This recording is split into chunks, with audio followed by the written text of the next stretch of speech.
Welcome to the Conscious Resistance. Before we get into this show, there's enough fear going around. I plan on doing a video about this subject as well, but might as well talk about it now. I've been really focusing the past 2 weeks on these military drills. You know, I told you last week how we went to Galveston and we're investigating what was taking place out there and looking for any type of signs that might signal a false flag coming, or that, you know, something might be happening in my backyard. And I've been watching this television program from 3 years ago. I downloaded all the episodes and been combing through it, trying to look for signs of any connection to something, like some way that I could prevent this if it was going to happen, or at least be aware and get people to know. And I think that that's important to do. You know, we have to connect to each other. We have to do research. Otherwise, you know, if I didn't do research, I wouldn't be here speaking to you now, because I wouldn't know the things that I did.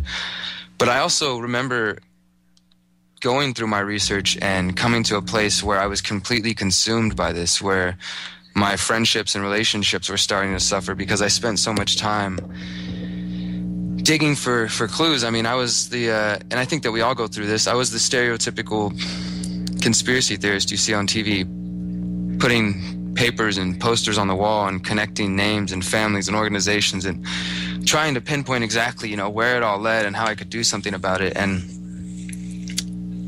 even in the alternative media, sometimes we focus on the fear. You know, everybody knows the mainstream is all about fear and propaganda.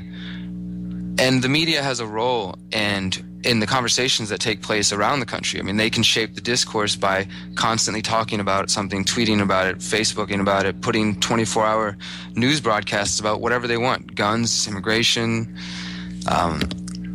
They could talk about the NDA if they wanted. They could talk about drones. They could talk about the fact that our president is a murderer and a thief. But they don't.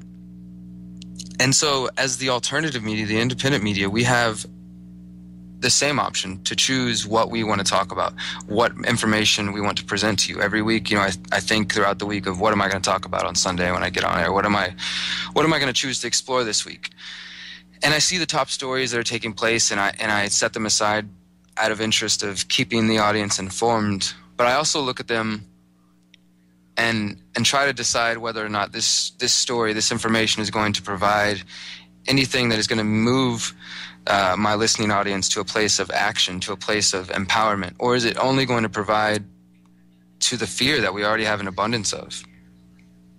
And so I figured we'd talk about that a little bit, because it's important for us to not be consumed by this fear, because in the end, if you're consumed by fear and it's either driving you to a place of anger is wild and uncontrolled, and sometimes it's not channeled into the right direction. You know, we let our anger consume us and our fear consume us. But if you move past that and you recognize, okay, this is what's happening, I must be conscious of it, I must be aware of it, so that I can help other people, so that I can have these conversations, I can move the human collective consciousness forward. Because for so long we've been asleep, we've been given distractions, we've been given every reason to not give a shit and to not care about what's going on in the world. But the past few years, I myself have found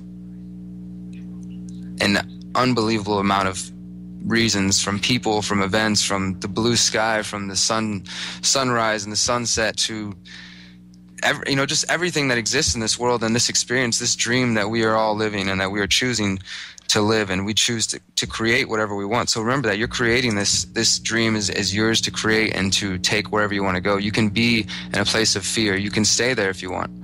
And sometimes it might serve you to be in that angry place, to be in that fearful place. But eventually I think that you will realize that there is better motivation than fear. There is love, there is compassion, not only for yourself, which is definitely important, but also for those around you. Because I can speak from my own experience that coming from a place where I was really depressed and didn't give a shit about myself, it's hard to care about the world around you and other people around you if you can't even really find time to care about yourself. And that is really what I'm after, is for us, me, you, whoever is out there listening, for us to build a relationship, a connection through this. And so that this liberty movement, this awakening that's taking place around the world, is not just built on us advancing political ideas, but it's built on us actually connecting as human beings and furthering our species for the good of each other and for the good of future generations to come, because this is not going to happen tomorrow. This is not going to happen next week, unfortunately. It's already happening, and it's been happening, and it's going to continue to happen. But it's not going to be a quick one-size-fits-all solution like some people believe. We can use the government, the force of government, to create an instant change. That doesn't exist. This is going to be a long, difficult, amazing, beautiful fucking process. This is going to be the best adventure of your life. I mean, you should be thankful to be alive in this time in history, and maybe our human race and our experience is only one tiny speck of what's taking place in the universe.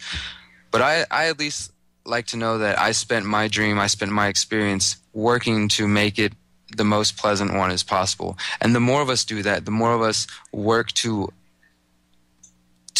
fix our own insecurities and our own doubts and our own fears and focus those things and channel them in a direction that empowers us and spread that message. I mean, it's doing amazing things. I continue to see it every day. Every day there's a new email, there's a new phone call, there's a new conversation between someone that reminds me what life is about and why I started doing this. And hopefully you remember, through our conversation today, you remember why you came here, why you're looking for answers, and why you are choosing to help other people, because I don't believe that you would be hearing my voice right now unless you wanted to help. So I appreciate that topic. So I hope that you'll stay tuned. I'm excited about this. I'm excited to be around people that are waking up to what's happening, and I'm excited to be excited again about life, because the past week I've been letting this fear, what I was just talking with you guys about, I've been letting that fear consume me. And I posted yesterday on Facebook that I want to be free from fear. That's what I want. Truly, that is what I'm working on this year in 2013, is to free myself completely, because I can free myself from all government influence. I can free myself from, fluoride, from all types of other things. But the thing I want most is to be free from fear. And nobody is learned, because the fluoride has you becoming unconcerned and only thinking about yourself. Apathetic to reality, you're never seeking help. Sitting in a